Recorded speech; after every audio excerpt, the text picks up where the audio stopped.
অনেক চাপে থাকতে হয়, এটা অস্বীকার করার কোনো জায়গা নেই। এখানে হিন্দু বলেই দেবব্রত মাইতিকে খুন হতে হয়েছে 2021 সালে। শিডিউল কাস্ট মহিলা রথিবালা আড়ি কোন রাজনীতি করতেন না, তাকে গড়চক্রবেড়িয়ার গুন্ডা বাইক বাহিনী তাকে বাড়িতে ঢুকে মাঝরাত্রে 65 বছরের মাকে খুন করেছে হিন্দু বলেই। তাই হিন্দুরা যদি ঐক্যবদ্ধ না থাকেন, ভাগাভাগি করেন রাজনীতির নামে, ধর্মের নামে, জাতপাতের নামে, ব্যক্তিগত চাওয়া পাওয়ার জন্য, তাহলে আগামী দিনে দেবব্রত মাইতি এবং রথিবালা আড়ির মতো দাউদপুর শামসাবাদের সংখ্যালঘু হিন্দুদের একই অবস্থা হবে। হিন্দুর সংখ্যা কমলে কি হয়, এপারে ধুলিয়ান শামসেরগঞ্জে হরগোবিন্দ দাস, চন্দন দাস বাড়িতে ঢুকে পশু কাটার তরবারি দিয়ে কেটে দিয়ে চলে গেছে। তারা সিপিএম করতেন, কিন্তু হিন্দু বলে। আর ওপারে আমরা আগে 30% ছিলাম, এখন 7% হয়ে যাওয়ার জন্য দীপু চন্দ্র দাস জ্যান্ত লোককে পুড়িয়ে দিয়েছে প্রমাণ ছাড়া।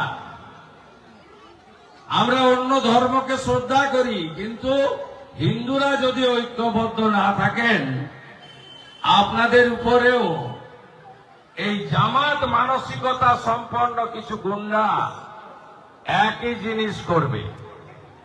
আমি কিছু গুন্ডাকে 1.5 বছর জেল খাটিয়েছি, তারা এখন কিছুটা চাপে আছে। তারা অপেক্ষা করছে এপ্রিল মাসের পরে আবার তাণ্ডব করবে। আপনাদের এক থাকার আবেদন করব।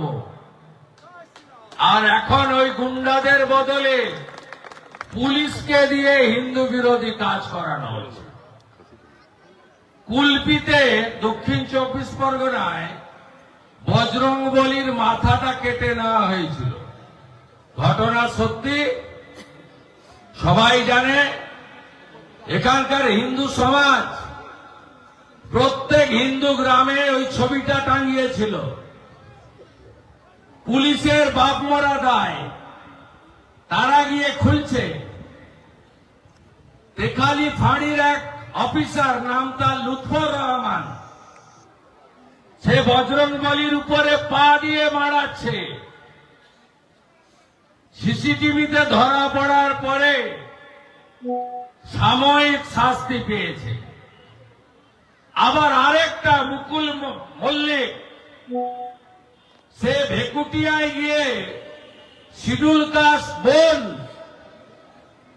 গৌরাঙ্গ ঘোড়ার স্ত্রী, তার বাচ্চাকে, বাচ্চা 2.5 বছরের বাচ্চার উপরে আক্রমণ। গৌরাঙ্গ ঘোড়ার স্ত্রী তার শাড়ি আর ব্লাউজ ছেড়ছে। এই অবস্থা চলছে। মহাপ্রভুর সামনে আপনাদের কাছে প্রসাদ গ্রহণের আগে প্রার্থনা করব, দুনিয়ার হিন্দু এক হও। হিন্দু যদি বাঁচতে চাও, বিভেদ ভুলে এক হও। সবাই ভালো থাকবেন। প্রত্যেক বছর আসি। 21-এ এই ক্লাব পুড়িয়েছিল, ভুলে গেছেন নাকি? টাউন ক্লাবে ককটেল মেরেছিল, ভুলে গেছেন নাকি? ভুলবেন না। সময় আসবে, সব এফআইআর গুলো খুলবো, গর্তের ভিতরে থাকলেও টেনে টেনে বের করব। যোগী আদিত্যনাথজির দেখানো পথে যারা হিন্দুদের উপর অত্যাচার করেছে, আইনি পথে তাদের সাজা দেব, এই অঙ্গীকার মহাপ্রভুর কাছে করে গেলাম। আর বলবো, हिंदू हित में जो काम करेगा वही आने वाला दिन में बंगाल में राज करेगा। সবাই ভালো থাকবেন। সবাই ভালো থাকবেন, আমি আছি, আর সর্বোপরি নরেন্দ্র মোদী আছে। সবাই ভালো থাকবেন। জয় জয় শ্রীরাম। গৌরনিতাই প্রেমানন্দে, গৌরনিতাই প্রেমানন্দে।